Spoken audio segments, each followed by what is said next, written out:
Bagaimana jika dokter bukan masalahnya, dan dokumentasi hanya cerita yang kita yakini? Izinkan saya mengatakan sesuatu yang pada awalnya akan ditentang oleh banyak orang di dunia kesehatan.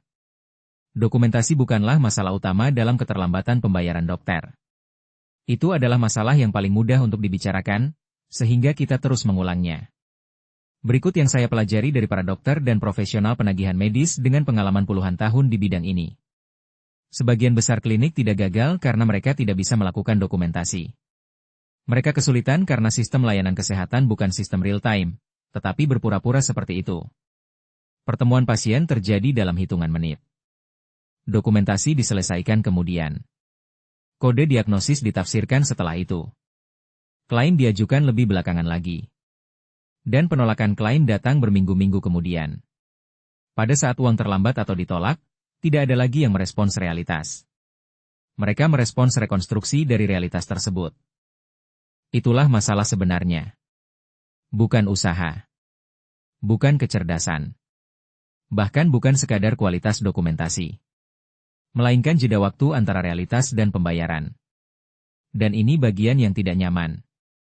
Perusahaan asuransi bukan satu-satunya penyebab hal ini terjadi. Klinik juga ikut berperan dalam keterlambatan tersebut. Dokter dipaksa melakukan dokumentasi setelah gangguan, setelah jam kerja, atau dalam kondisi kelelahan kognitif. Tim penagihan dipaksa menafsirkan konteks yang tidak lengkap. Lalu semua orang terkejut ketika sistem menghasilkan kesalahan. Jadi pertanyaannya bukan, siapa yang harus disalahkan? Pertanyaan sebenarnya lebih tidak nyaman. Mengapa kita masih menjalankan sistem keuangan berisiko tinggi yang bergantung pada ingatan manusia yang tertunda? Karena begitu kita melihatnya dari sudut itu, beberapa hal menjadi jelas. Dokumentasi yang lebih baik saja tidak akan menyelesaikan gesekan pembayaran. Penagihan yang lebih baik saja tidak akan mengubah perilaku pembayar. Dan menyalahkan salah satu pihak memang mudah, tetapi tidak lengkap. Peluang sebenarnya bukanlah optimalisasi, melainkan penyelarasan. Mengurangi jarak antara perawatan, dokumentasi, pengkodean, dan pembayaran hingga semuanya berfungsi seperti satu sistem berkelanjutan, bukan 4 bagian yang terpisah. Karena setiap menit keterlambatan menciptakan distorsi.